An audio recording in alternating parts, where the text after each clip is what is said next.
I am Gabrielle Pettingell. I did serve for about 3.5 or so years with the Stargate program. My background was I have an undergraduate degree in psychology. I then went into the military, served in military intelligence. I worked in several unconventional units doing sort of strategic planning and analysis. I bumped into the program while I was doing that and thought, I want to do this. So when they had a slot open, I left the service and joined the program as a civilian. While at the Stargate program, I was a remote viewer. I also was an operations officer and I also was a training officer. So I kind of wore 3 hats. I remote viewed the whole time I was there, but in between I also did a lot of training, trained quite a few people, and also ran a number of operations. After leaving the unit, I got my MBA from Wharton, worked as a management consultant, and also stayed in the reserves the whole time. And so, you know, Paul and Lynn kept saying, come join us in the real world. And I kept hoping, you know, since I had my clearances, maybe the government will do this again. I'll just sit back and wait, like a real dreamer. And so after 10 years, I've given up and I've come out of the closet. So this is my first kind of exposure to the RV community in the civilian world, aside from working as a trainer with Paul's company. But so be gentle with me, okay? I don't know all the politics and I don't want to know all the politics. But so anyway, aside from that, what I'm going to do today, Paul, to make sure I totally stepped out of the closet, invited me to please talk to the audience, particularly to the people who don't have a background in remote viewing. And he said, I want you to set the stage. I want you to set the stage and tell people what we mean by remote viewing and give them a little history. And then tell them some more and then let them try it. And I said, how much time do I have, Paul? Do I have the whole conference? And he said, 90 minutes. I said, okay, so this is what we're going to do. I'm going to start with the history, and it's going to be fast. And as you know, history and reality is very murky, and lots of things happen at the same time. And history in books is very linear. Okay.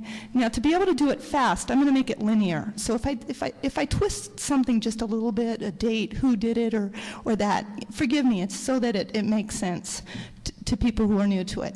Then after that, I'm going to tell you give you some definitions of remote viewing and some examples, and tell you what we mean by it, and show you the process a little bit. And then I'm going to show you some sample sessions.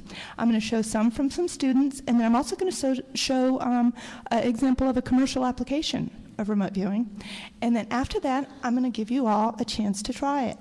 I've selected some targets, and then I'm going to have someone who's never done any remote viewing pick one of the 5 targets I've picked, and then you all are going to have a few minutes, and I'll give you a procedure for doing that, and then we'll give you your feedback. So this is sort of a test run.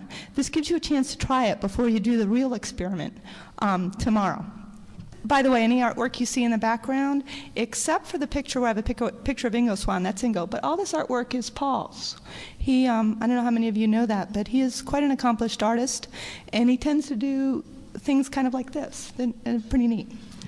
Again, the topic of here is remote viewing, and I like the expression martial art of the mind, because what we're talking about isn't something spontaneous. It's something deliberate, it's something practiced, it's something that if you use discipline and do it repeatedly, you get better. There's also brings in the concept that some people pick it up very quickly and are very good at it. They become black belts, and other people, it's a bit of a chore. I don't think I ever got past a white belt in karate, and there's a reason for that. And the same thing is true with remote viewing. Anybody can learn it, and there's going to be some people who are more talented than the others, but the more you practice it and the more you apply a strict discipline to what you do and do everything precisely, the better you get. And that's me, that's my company. And I wanted to start, again, the one thing we want to make clear is this is IRVA, the International Remote Viewing Association. We're not here to talk about other things. We're not here to talk about channeling, mysticism, out-of-body, and any other New Age topic you want to talk about. We're here strictly to talk about remote viewing. It's pretty narrow, but it's just as exciting. And here, just to set the stage, I want to start with a definition of remote viewing. This is from the DIA Remote Viewing Instructors Manual. And it says, remote viewing is the acquisition and description by mental means of information blocked from ordinary perception by distance, shielding, or time. And again, that means describing something when you're not physically co-located with it. That's it, okay? And remote viewing, in the way we mean it, is something that has structured protocols. It's not just a spontaneous action. It's reproducible. It's trainable, and it includes processes for dealing with what we call mental noise. Now, I'm going to be talking in depth later about mental noise, but really what that is just your imagination or your analytic response. In real life, when we see something, like we see a cat peering around a door, we just see part of it, we say, oh, that's a cat. We have a little bit of information, we complete the picture using our analytical self. In remote viewing, we get the information in also a little, and our mind says, oh, and makes conclusions about it. They get a little bit of fur, they might get a hint of green, they hear something that sounds like a meow, and we say, oh, it's a cat. And that is what contaminates remote viewing. It's just the same thing that we do in real life, but in remote viewing, you don't have enough information. So imagination wreaks havoc. It might actually be a lion. It could be a dog. But with those few little pieces of information, your mind instantly starts to form a picture. And so in controlled remote viewing, you have to have processes which teach the viewer to look for when that happens and deal with it. And that's what makes us different from being naturally psychic. This is what makes it trainable and reproducible. It's the ability to handle mental noise, and I'll talk about that more. But first, I'll start with a history. Okay, what's good? We go back to 1960s, and in the 1960s, at least, everywhere in the world, people were starting to get interested in the human potential. You know, physically, we were reaching for the stars, and science had reached all these new reaches, and so the human potential was the next frontier, and everybody was interested in it. And in the U.S., that was really more of a pop culture thing, particularly when it dealt with ESP. On a scientific front, it was more, there was such skepticism around that type of thing that most experiments dealt with proving that psychic processes exist. Meanwhile, in the Soviet Union, they took it for granted that it existed simply because of their culture. Okay, so they started already, it exists. What can we do with it? And so they had very intense and rigorous programs to find these natural psychics and put them to use. What are the military applications? What can these people do? So they weren't interested in so much in training or figuring out how to get everybody to do it. They just were saying, we have these people, what can we do with them? And our intelligence services saw that, and they got to get a little concerned because they saw we really weren't doing anything. But that's kind of what's happening in the government. Meanwhile, in a little town called Menlo Park, there was a think tank called Stanford Research Institute, SRI, and there was a laser physicist there, Hal Puthoff, who had finished a laser project and was thinking, I really would like to learn more, find out more about, these extrasensory processes. What can we do with it? What is it? I want to do some experiments on that. And if you work for a think tank, anybody who works for any kind of consulting firm knows that if you want to do something, you have to find your own money for it. They don't just give you money. You have to go out and find money. So he went out and he got an initial grant from Frank Church of Church's Fried Chicken to look at that. And he also started just circulating ideas, proposals around. He circulated in the government and with other organizations who were doing psychical research, and that was happening. Meanwhile, again, remember I told you real world history is not linear. In New York, an artist, writer, and naturally psychic person named Ingo Swann was realizing a little bit about his abilities and was offering himself up to a couple of different studies as a subject. He worked with City College in New York, and he worked with the American Institute for Psychical Research, and he bumped into the proposal. And so he contacted Hal Puthoff, and sort of the rest is history, but they went on to do some studies. Hal Puthoff invited Ingo Swann out to SRI, and his initial interest was in PK, psychokinesis, creating movement of matter with using just mental energy. And so he had this, another scientist had this device that was designed to measure the magnetic field set off by quarks. Now what quarks are little tiny itty bitty bitty bits of an atom, and they're very small. And so you can imagine the magnetic field they set off is very small. And so you can imagine that any other magnetic field anywhere else in the world would be larger than that small little itty-bitty magnetic field set off by the quark. So this device designed to measure that is buried in concrete. And around the device, there's several layers of shielding. It's designed so that the only thing that's going to touch it is that quark's little magnetic energy.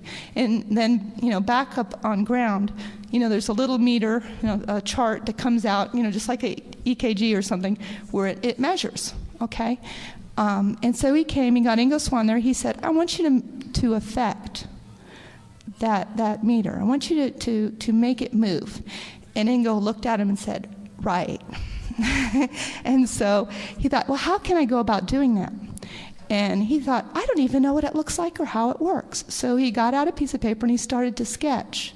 He started to remote view the device, okay, to get an idea for what is it that I'm supposed to make move. Well, while he was doing that, the little meter started moving, okay? And everybody said, oh. And when he stopped, the meter stopped. And so Hal Puthoff took that little experiment and he attached it to some of his funding requests. And it just happened to go across the desk of somebody in the CIA.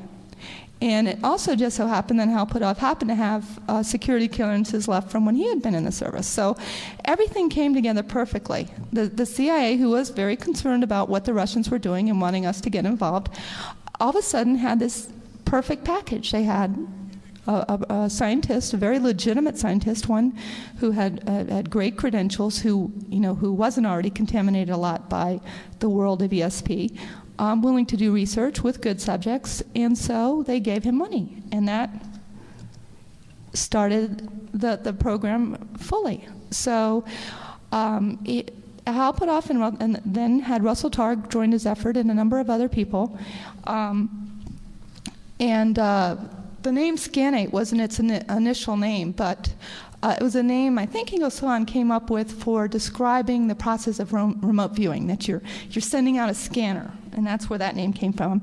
And as I'm going through this history, most of the people are here. Hal Puthoff is here, it's going to be here, Russell Targ's here. Later on you'll see Lynn Buchanan, Mel Riley, Paul Smith is here. All the players are here at the Skip Atwater, whom you already met's here. This person's not here, so I included a picture of him. This is Ingo Swann. It was taken a number of years ago. He's standing in front of one of his pieces of artwork. And so we had SRI doing work, and they did a lot of things. They gave up PK pretty quickly because they saw it was very hard to study and they weren't getting that far.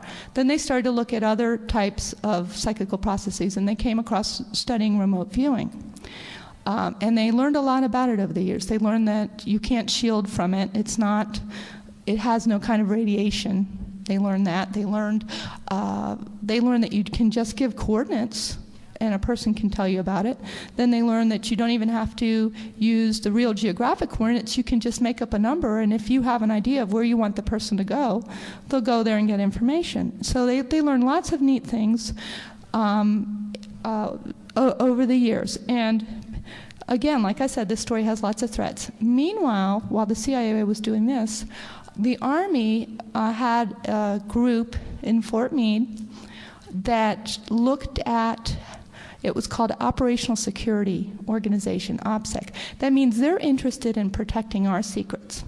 And they had this systems exploitation team that went out and tried to pretend they were the enemy spying on us, and to help units get their act together and be better about their own security. So this organization was, going out and getting their satellites to take pictures, or they would go and see if they can talk to people in the unit and get them to tell something about it. They would pretend to be like the enemy, trying to infiltrate the organization. And one of the people there, then Lieutenant Skip Atwater, who came up here briefly, had read Mind Reach, the book about the SRI work, and had some exposure and found some files that dealt with the work being done by SRI. So he went to his commanders and said, we should be doing this. The Russians are doing this. We should be seeing if it really does work.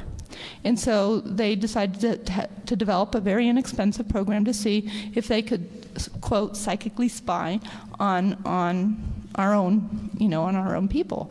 On our own units. And so they went to SRI and got some protocols and started work.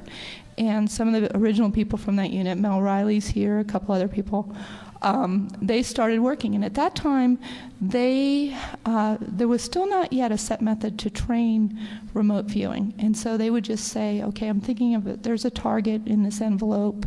Tell me what you think about it. And they would try different techniques, like maybe being in a meditative state or just writing things down. And it worked. They had fairly good results. And that program was called Gondola Wish.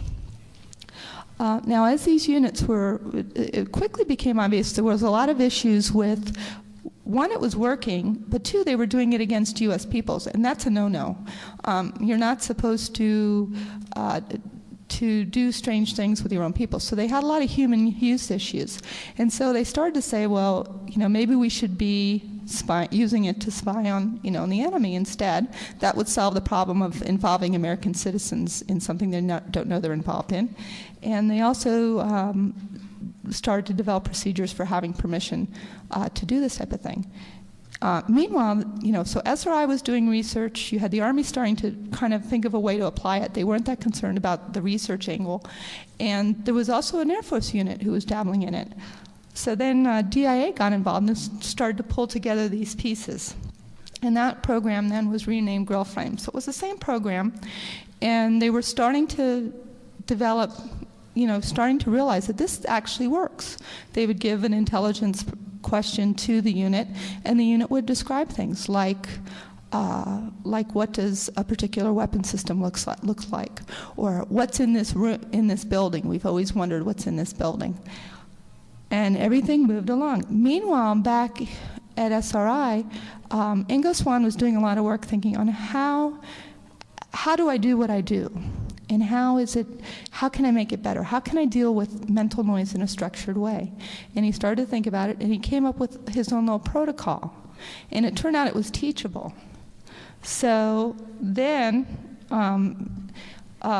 DIA passed the program totally back to the Army because they decided it's politically not wise to dabble in these things. So the Army had the program all by themselves, and they sent people, a group of people, Paul Smith was one of them,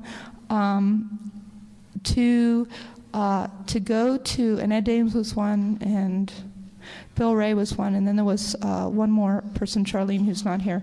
They went and were taught by Ingo how to remote view using his new methodology. And it was very successful. These people, some of whom had very little background in anything psychic, were able to actually report and describe things that were not in their physical proximity. And not only that, they saw they improved over time, and it was fairly easy to train it. Then the Army, of course, at this time, the Army had been dabbling in a number of things like this. Aside from doing the remote viewing, they were also doing a lot of other kind of esoteric things like neuro-linguistic programming and hemisync and a number of things. And when the new commander of Army intelligence came in, he was a skeptic and he did not want this in his unit. So fortunately, DIA stepped forward and took the unit back, so became part of what was known as Sunstreak at DIA, and that's when I joined the unit. And the unit continued to operate, doing operations on intelligence problems given to them by various organizations, the CIA, Army, Air Force, DIA. Whoever had a question, who had kind of bumped into the program, would submit their requests, and the unit would gain information for them. At the same time, SRI still was working for DIA doing research in these processes. Later again, they changed the name again to Stargate. Stargate's kind of the no name for all this stuff, because that was when the program was terminated and it was announced publicly. It was under the name of Stargate. The name change had just occurred simply because they changed some of the security classifications. So whenever you do that, you have to change name, which they did. When DIA, again, people who were involved in this program usually became believers, but there were always some skeptics around, and there were always people who didn't want it on their turf, whether they believed or not. And there's a reason for that, because the American public, really, especially at this time, was not going to be really happy to know that money was spent on this kind of thing. And so this program kept continuing to be shuttled around, because while people wanted it, they liked the information they got out of it, it was still somewhat of a hot potato. So in the early 90s, DIA kind of shuttled it back to CIA, who really didn't want it. And the reason they did it at that point was DIA's mission had changed, and the whole intelligence community was reorienting, because DIA was starting to do things CIA was doing, and CIA was starting to do things DIA was doing. Okay, one's the Defense Intelligence Agency, the other's the Central Intelligence Agency. And so they were saying, we need a clear line. And what the program was doing was very strategic. So they said it should be CIA, because it's not really tactical. You know, it's not it's more usable by everybody, not just a service. So they wanted to push it back to CIA. CIA didn't really want it that much, so they said, well, we're going to commission a study to see if what this unit has been doing for the last 10, 15 years is really been worth it, and if there's some validity to it. Well, so they got a small consulting firm, the American Institute of Research, to look at it. But there was a problem. A lot of the projects the unit worked on, they couldn't get clearance to let them even look at it. So with a very limited set of files, they gave it to this consulting organization, which hired both a skeptic and a pro-psychic person to look at the data. And of course, the pro-psychic person came up with, yes, it was statistically valid. They did prove that it does work and it's useful. And the person who was more of a skeptic came and said, no, they did not prove that it was, that it really, was applicable and worthy. And since the CIA wanted the latter answer, that's what it went with. So the program was killed, and the study was published, and it was announced to the American public they had done this work, but not to worry, it was not being done anymore.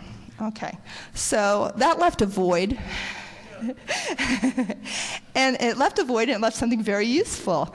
And so, of course, a number of people very wisely started to set up companies to further explore this and to do and to build on what had originally been started in these units, and to make it applicable to train others to do it. It is a human skill. Everybody should know. And it really, the goal, I think, of everybody who ever works in any of the companies I know is they want to train as many people as they can. They think this is something everybody should know how to do, because they can do it. In addition, they also want to find out applications for how do we make this useful to people who aren't spying. What are the practical applications for companies, for individuals, for humanitarian organizations? And that's kind of where we are now. And that's what kind of IRVA is about, is supporting these efforts to get more people remote viewing. So that's sort of the history. And now I'm going to do sort of a remote viewing 101. Again, I want to tell you, the best way to understand what something is usually to know what it is not. And in this case, it's not video in the head. And I'm guilty. I know when I talk about when I've remote viewed something, A person will swear I was there and walking around based on my description, because it sounds like it. And it's really not. It's not like you just are taking, like you're in this other site, you know, observing as you would be if you were standing there. When you remote view, you get little packets of information. Maybe 4 or 5 concepts like red, blue, green, or if it's more higher level concepts, you know, religious or educational, and it comes in bits and pieces, so it's not video in the head. Now, as you collect more information, it does start to fit together and the puzzle's completed. So you do get you can get a lot of information about the site, but it's not as if you were there. It is very hard to remote view things that are man-made constructs like symbols and numbers, because it is not video in the head. The other thing it's not astral projection. You know, both your bodies stay where they're at. It's also not channeling, and it's also not a out-of-the-body experience, OBE. So what it is, again, it's this procedure for gaining information, physical descriptors, okay? We're using a set of structured protocols, and again, anybody can do it. It's reproducible, it's trainable, and it's got specific ways of dealing with mental noise. One thing to realize that for remote viewing in this aspect, there's certain criteria that have to be careful to be there for you to consider that this was something done by remote viewing and not, you know, not contaminated by analysis or something. The viewer must be blind. The viewer, because of the effect of the imagination, the viewer can't know what they're working. Okay? It's best if the monitors know, if they use a monitor or somebody in the room with them who's asking them questions or whatever, it's best that the monitor not know either, so that they don't lead them on. The cueing or targeting must be non-suggestive, and that's the idea of using just a number to represent the target. Like I say, I want you to describe the Eiffel Tower to me. I'm not going to say describe the Eiffel Tower to me. I mean, how are you going to be able to remote view knowing that? I'll say describe site 4th 6234. And you'll tell me, oh, it's metallic, it's big, and you'll start to describe it. But if I tell you to describe the Eiffel Tower, I can't trust that you're not just describing the one that's in your imagination. For remote viewing to work, the viewer has to ultimately get feedback. And that's just the idea of something being trainable. You can't learn something if you don't know how you've done. So feedback is how that's done. At some point, the viewer needs to know, what did I view and was I correct? Similarly, known truth, there must be a known truth or a ground truth. You can remote view anything. You can remote view the contents of a book. You can remote view an idea. And so if the target doesn't really exist, you're trained to give an answer. So you'll go to the next thing available. If there is not really, say I believe that a crop circle, or no, that's not good, let's say. Say I believe that there is, a company is going to, has plans to build a facility in the future, and I ask you to remote view it, and something happened and it wasn't built because the company went bankrupt. There's no telling what you'll come back. You're not going to come back and say there's no facility, okay? You'll probably remote view and say, either give the ideas for the initial plan, or you might report there's an empty area or whatever's currently in the area, or you might report that who knows what else, something that's nearby that's of interest to you, you know. So if there's no answer, there's no telling what you get. So you have to make sure, if you use remote viewing, that you know what the viewer who's working on exists. If you want to be able to truly believe your results. That's not to say that for fun it's fun to work against something where the ground truth isn't known, but you have to realize there's no way to know whether or not you're actually viewing the site or somebody's ideas about the site, or even, you know, a novel about the site. There's no way to tell if they're actually going to that physical locality, because there's no mechanism for that in the remote viewing protocol. okay? Similarly, when you get remote viewing, you get little bits and pieces of information. You don't get it all. It's not the video in the head. So if you're trying to answer a question, it's best if you have what we call other ints. That's other forms of intelligence. If you're trying to find a person, you can't just rely on remote viewing. You have to have an idea where was that person might be, what might have happened. To be able to look at the results you get, the results are not going to be complete. They're going to be bits and pieces, just parts of a puzzle. If you don't have any other pieces of the puzzle, the remote viewing is not going to be that useful to you. So it works best if it's paired with other forms of information. The most important component of remote viewing, as we talk about it, the formal structured remote viewing, is that having a way to deal with mental noise.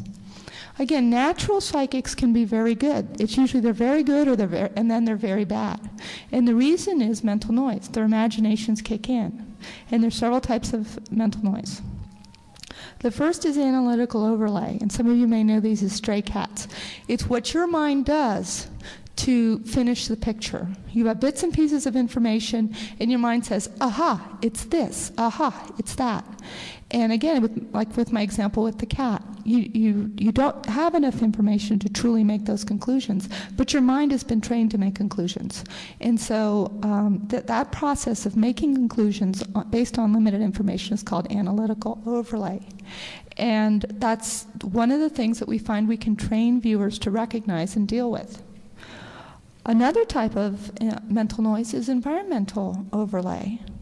Say I'm working in a room on a project and there's a woodpecker out in the yard and I hear a tap, tap, tap in a report, well, there's a tap, tap, tap at the site. Okay, so that's the environment kind of encroaching in on your process, and you have to be careful to realize, did I hear that for real or did I hear it, in my mind? Inclemencies, if the viewer has worries, if the viewer is physically distracted, that can affect your sight if you're not aware of it. If you've had a very bad day, you're sad, you're just droopy, and you've been asked to remote view a carnival, you will probably, if you don't realize that you're doing this and haven't been trained to deal with it, you'll probably report on a very horrific place, one that is depressing and gaudy, and it's all based on your own emotional response. These are called inclemencies. So one of the things that we train is to teach you to deal with these things and not allow them to affect your viewing. This type of mental noise. And the last type of mental noise is when you have more than one viewer working on something. Sometimes if there is such a great importance attached to it, or if it's something that's very hard to view, sometimes the viewers will view what each other is viewing, as opposed to doing their own independent work, okay? And that's called telepathic overlay. Or in the case, again, if it's something where the target is not exactly what it's supposed to be, the viewer will go to the next strongest psychic signal, and they might go to the person who's tasked it intent, the monitor's intent. If the monitor believes that something's at the site and it's not really there, and the monitor really wants to believe it's there, sometimes the viewer won't go to the site. They'll go to what the monitor wants just to please them. That's called telepathic overlay. Types of remote viewing. There's many different ways to do this. And one type's called outbounder or beacon. That's where a person actually goes to a site, and then the remote viewer reports where that person is and what they're doing. Okay, and the idea sometimes of that is that there might be an increased, psychic energy attached with the person doing that, or it's just one way of doing it. That's called outbounder or beacon. Another is called extended remote viewing, and that's the idea of putting yourself in a very meditative state, lying down and then getting coordinates and then just describing what you see. That's called extended remote viewing. Associative remote viewing is a technique that's using remote viewing to answer questions. Like, say you want to know whether stock A is going to go up tomorrow or down. That's something we'd all like to know, I bet. Well, you can't remote view that, okay? It's numbers, first of all, and it's concepts. And really, what's up and down when you think about it? Up and down for for the head of the company is a little bit different than what up and down means to you and me. So it's very hard to remote view. So instead, you don't ask the remote viewer to view that. You don't even tell them that's what you're interested in. What you say is that I'm going to hand you a picture tomorrow night after the stock market closes. I want you to remote view that. And you have two different pictures, one for if it goes up and one for if it goes down. And that's called associative remote viewing. The remote viewer is not actually remote viewing the question in hand. They're remote viewing something that's designed to stand for the question. That's associative remote viewing. Last, we have what I teach, which is controlled remote viewing. This is a step-by-step process where you're not in a trance or anything, where you're sitting up using pen and paper to systematically describe a site. And the process kind of goes like this. We have, when you're remote viewing, the information comes in bits and pieces, and it comes in, at first you get a little and then you get more. So you have sort of a general feel for the site. Oh, it seems like there's land, or it's mainly water, it's mainly structure. That's the major gestalt. That's kind of your first impression of the site.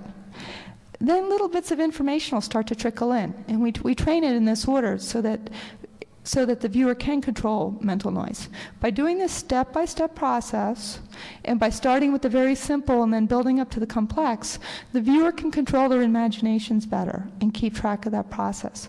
So then we start with very simple sensory data. We do tastes and smells, colors, textures, and sounds. So that the viewer might say, if it's the Eiffel Tower, first they'll say it's a structure. It's a structure.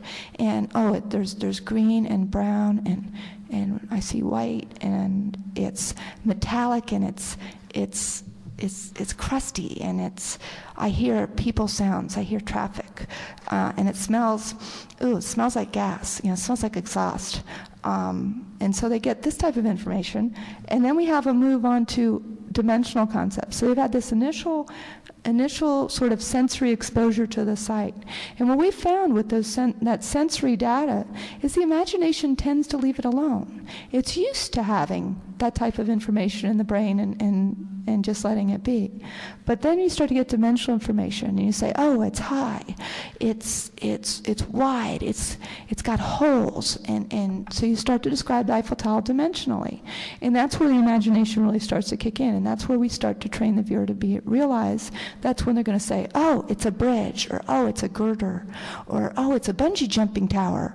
And the viewer's taught how to separate their response from the true data. Next, we move into more complex data, and that's qualitative and intangible data. And then something like the idea of it being a monument or a tourist attraction, or that it's old, and some of its history will start to come through, and that's where more in-depth information comes in. Now, when they're remote viewing, a lot of times the viewer will say something very complicated, and you think, where did that come from? And so then there's a procedure called stage 5, where you kind of go offline, you're no longer accessing the target, and you look at what you've already had and try to figure out, well, what made me say something? If I said the word museum, and you think, well, what made me say museum? And then in stage 5, you'd break it out and say, well, I saw exhibit case, and I saw a couple things that relate to a museum. That's called stage 5, and it's breaking down the information you've already gotten into what caused that information to be said. Lastly, you can do what's called stage 6, and that's looking at the site in detail. It's either in a three-dimensional mode, describing in great detail the physicality of the site, like making a clay model, or doing a floor plan, a room by room. It's where you start to really put together all the information you're getting and have enough contact that you really can say, this is in front, this is in back, this is to the left, this is to the right, on a three-dimensional way. But it also is a point in time where you have enough site contact where you can move in time and say, okay, what happened at this site a year ago, or in the future, or 100 years ago, where you can move in time. This is called stage 6, and it's when you have enough site contact that you can do sort of a four-dimensional assessment of the site and get more detailed information. So those are the 6 steps we teach. Obviously, you don't have to remote view that way, but it's a way that we've found, if you follow the protocols that have you go in this order, from very simple physical information to complex ideas, you can better control your mental noise and keep working without trying to guess what the site is. Okay, so why learn to remote view? And this is our advertising pitch. And all the companies here are equally good, so I'll say that. But anyway, here's a quote by Dwayne Elgin. He was one of the SRI subjects, and I just love this. It says, once you discover that space doesn't matter, or that time can be traveled through at will so that time doesn't matter, and that matter can be moved by consciousness so that matter doesn't matter, well, you can't go home again. And for me, that's the biggest reason to study remote viewing. It was certainly a major change in my way of viewing life since I started remote viewing, the before and after. I'm still the same old mundane, boring person I was, and that hasn't changed.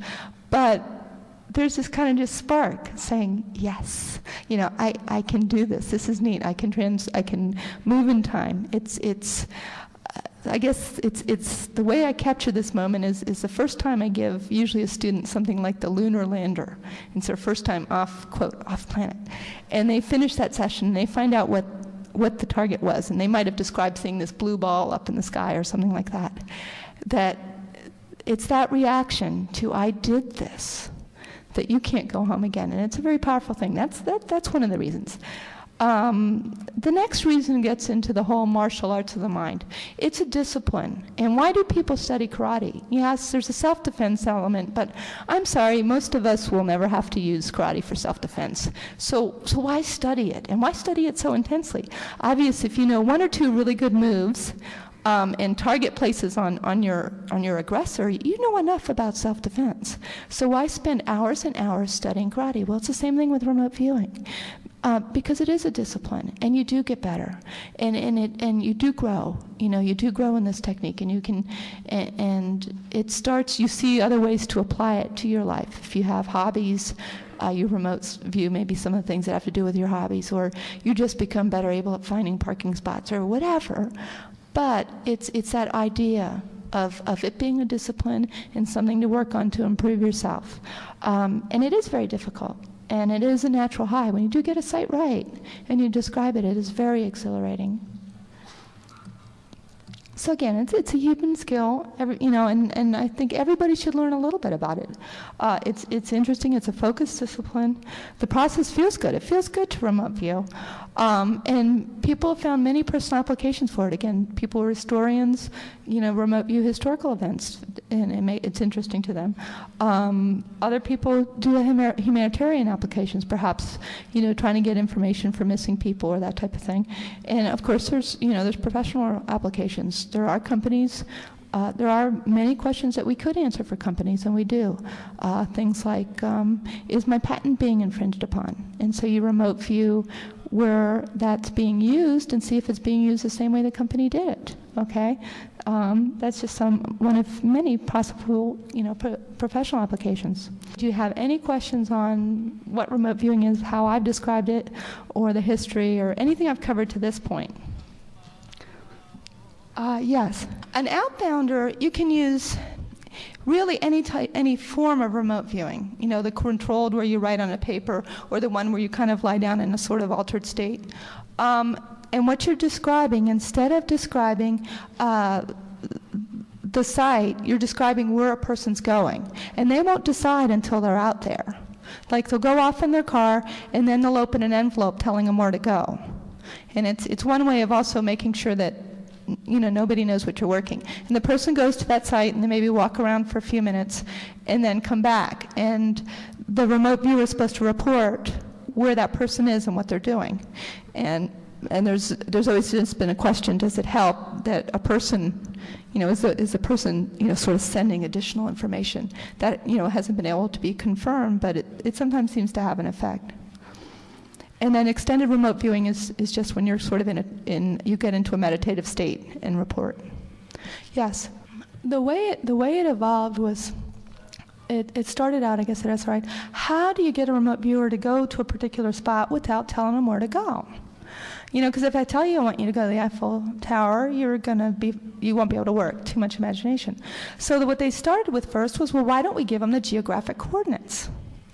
And so they'd say, you know, go to 36 degrees north and 42 degrees east or whatever. And they used that and they found out it worked very effectively. But then, of course, the skeptics say, well, these guys have all these maps memorized, okay? And so obviously they know that at, you know, 36 degrees, 42 minutes, blah, blah, blah, blah, blah, there's the Eiffel Tower. And so they thought, well, you know, they'll kill the program if people go there. So then they thought, well, what if we just write down a set of numbers and say we want that to represent the Eiffel Tower? And they did. They would just randomly pick 8 digits or 10 digits and say that's the target. And they would write somewhere down. They'd say the intent. They'd say this equals Eiffel Tower.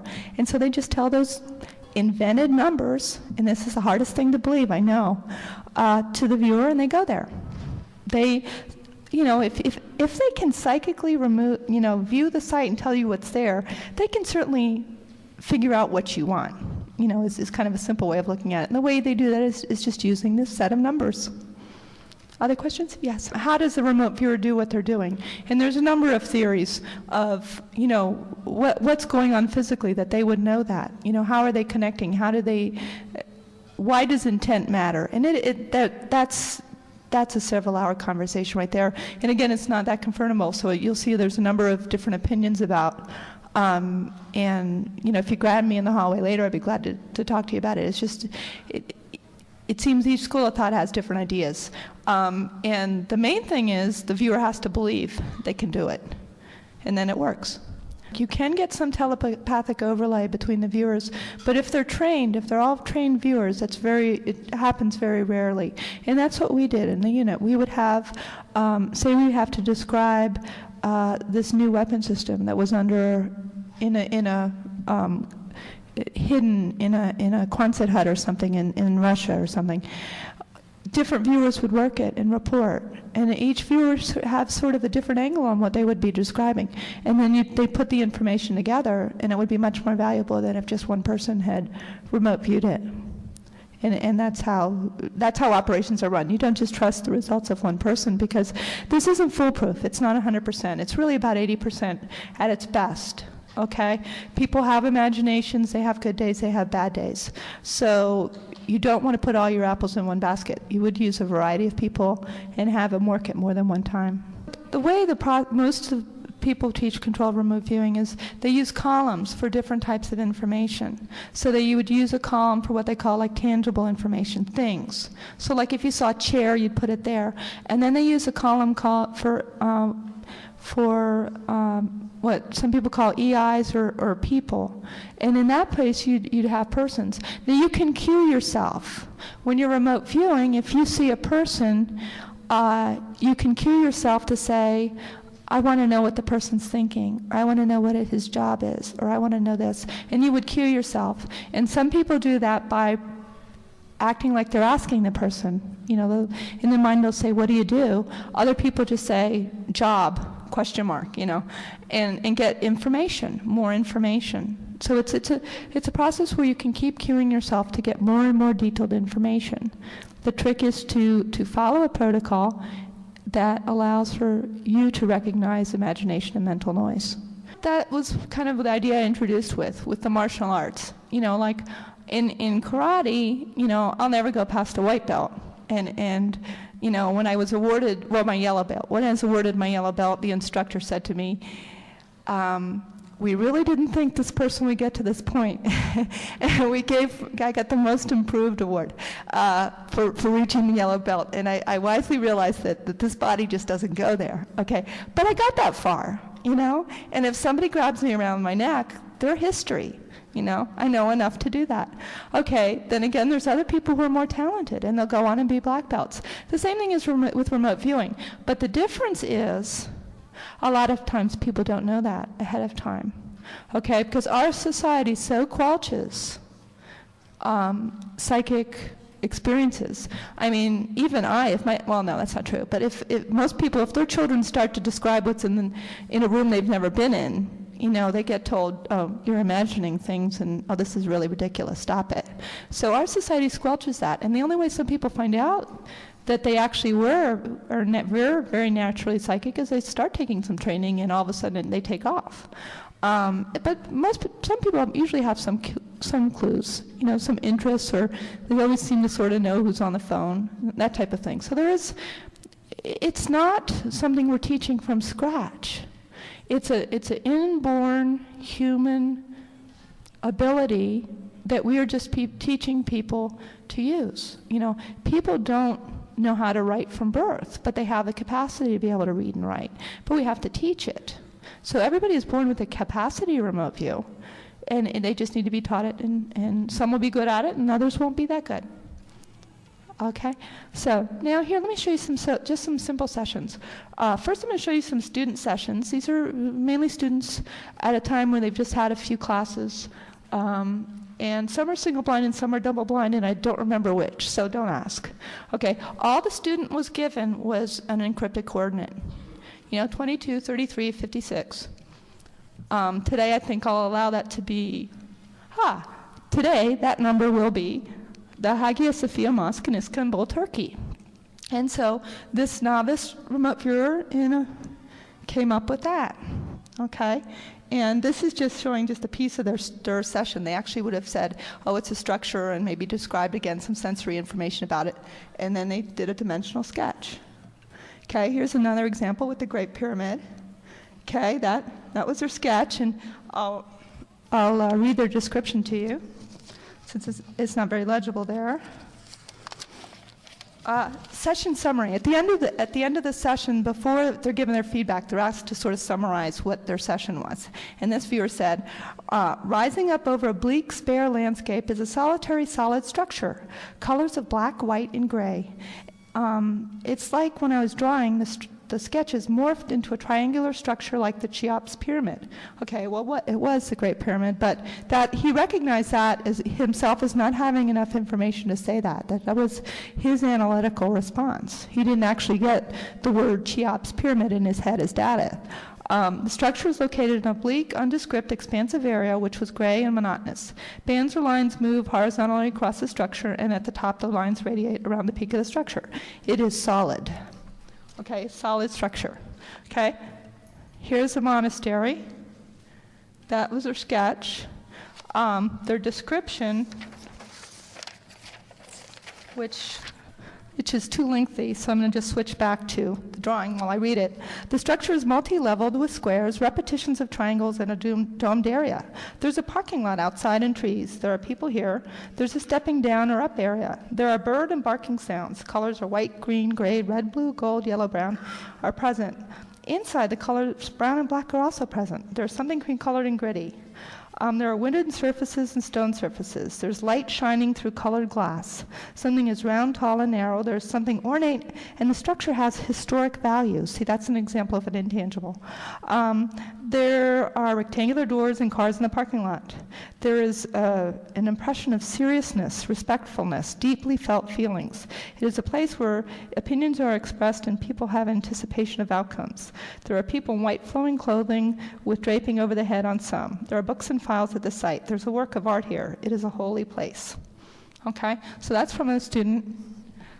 So you can see the type of information. It's not as if you're there with a video camera, okay, or they're walking through it, but when all those little bits of 3 and 5 words they get in, or ideas come in, by the time you put it together, it's pretty comprehensive. And this is again probably about 45 minutes worth of work. Okay, here's a sample operational session, and in this case, it was a client who was afraid another company was they had information that another company was using one of their manufacturing processes illegally. They were patent infringement. And they wanted to know whether they should waste more resources going after this company, because they would have, obviously they can't use remote viewing and take it to a court of law and say, hey, look, Gabrielle Pettingell remote viewed that this is happening. We've got to, they owe us millions of dollars in damages. But what by telling them certain things that maybe a processee was being used, they could use other means than to go after, spend the energy to go after a company. Now, again, you can't expect a person to give information like they have a video camera. So in this case, the client needed to know, what they wanted to know was whether or not it was a process involving nozzles and gases and things like that. And so they were able to say, if ours is the only process that uses gases that, smell like this or look like this. And ours is the only process that maybe uses nozzles that are shaped a certain way. And I don't want to go into any more detail because I don't want to infringe on their patent. But here's just some sample sketches. And I'm going to read, this was, now on a project like this, you have maybe 4 or 5 viewers, and you have probably 20 sessions or so, a lot of work. And so this is just a small excerpt from one session. And again, the viewer was only given encrypted coordinates. The person monitoring him had no clue what he was working. To be able to get him to where we wanted, what we do is a process where we use their own words to cue them. At some point he said, there's nozzles here. So the monitor said, tell me about the nozzles, okay? So once the cue of nozzles was given, and this is the writing of the viewer, immediate impression of Bernoulli principle, along with dimensional concept of necking down and tapered. German word spritzen came out, and that means squirting, along with sucking. Re-cueing of nozzles produced cylindrical, tapered, and ported, designed to reduce turbulence, to improve flow efficiency, then to contribute to turbulence, to chaotic interaction later in the sequence. Items are relatively small, very hard, shiny, machined, precise, but also thick-walled and robust, or durable. There's a concept of projecting into as well as mixing streams which lead to laminar flow. There is the idea that these nozzles externally taper to a rounded end through which a fluid or a gas is propelled. But a little ways back from this end, there are ports or openings to let the cylinder, which pass through the channel through which the substance is being projected. And it goes on and on and on. And he says tolerances here reach the micron level. There's a sense of venting. So this is the type of information. He's not giving enough that you could possibly make this thing, okay? But he's giving enough that somebody who knows about it can say, this is type A or type B. Okay, so that's kind of the idea of remote viewing. You don't get this perfect information as if you're there, but you do. If you ask the question the right way, it can do very powerful things. Okay? This is the fun part. Who is brand new to remote viewing, has never tried it? Okay, come on up. I want you to tell me either A, B, C, D, or E. Just stand up. Say a letter between A and E. C, okay. Everybody, the target is C, okay? And we're going to say for our coordinates, is today's date is what, the 18th? 14th, okay, 0614C. 15th, 0615C, okay? That represents the site for picture C in his folder.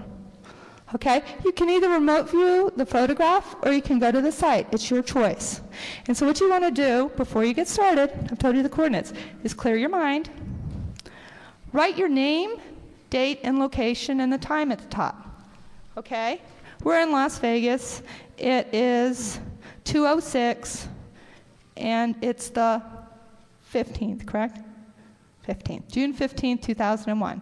Now, can somebody tell me why I'm asking you to write down where you are?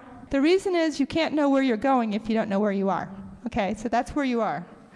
Okay, put your worries away, which you have none because we're having fun, and write your coordinate and think, what do I perceive? Okay? And while you're writing down, use simple words and phrases. You're less likely to have imagination if you limit your vocabulary. And I'm going to give you exactly 4 minutes to do that. Was it a clear picture? Did you get an instant impression of what it was? Was it hazy? Little bits and pieces coming in? Does anybody want to volunteer? You don't want to, if you don't want to participate. This is no fun. Yes.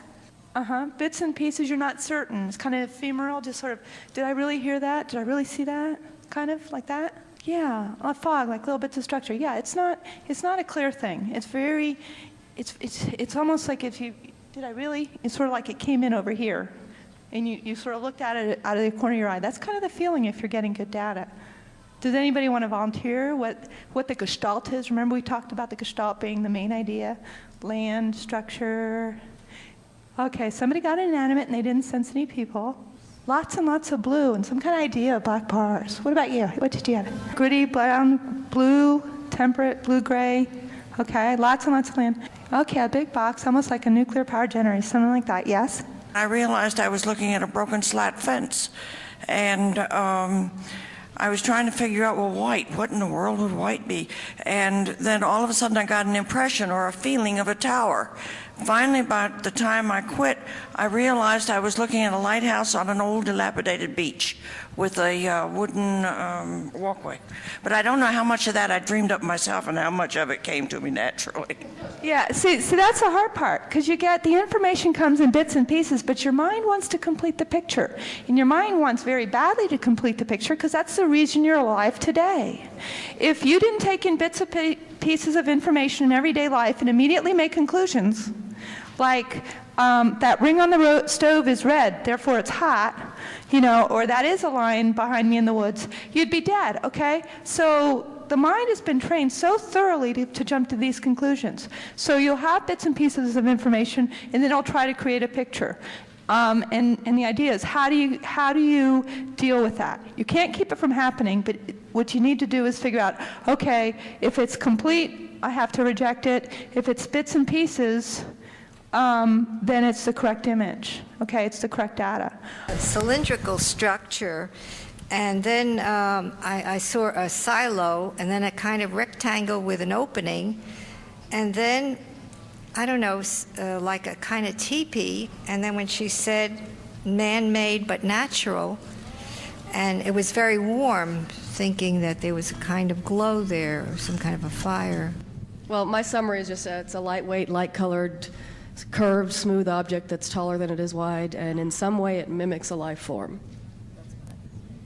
Mimics a life form. I like that. The process itself, and we call it the signal line, knows that your imagination will take over. So oftentimes it'll describe things in ways that really sound ridiculous but are true. Like I recently had a client who was remote viewing a swimming pool, and his subconscious knew if I'd say the word swimming pool, he's going to have a hard time working because he's going to get AOL about every swimming pool he's ever seen. So they said, a large container, stone container of water. Well, that's a swimming pool if I've ever seen one, okay? And that's the way. A lot of times as you get better and better at this, your mind will get sneaky and figure ways of how do I tell him what we perceive without making his imagination kick in. And that kind of phraseology is exactly the type thing. Okay, now, okay, it's man-made and natural. It's not temperate, but look. You have the idea of the teepee is there, okay? Everybody got a lot of white, okay? There's not a structure, but there is people there. And so you see, it's very, you see how the good data comes through and the imagination can take over, okay? A lot of people had gritty and brown came across, okay? The white definitely came across. That shape, everybody had kind of that shape that was talking. But you see how the imagination tries to kick in. And that's where trained remote viewing helps you, okay? So did you have fun? Okay.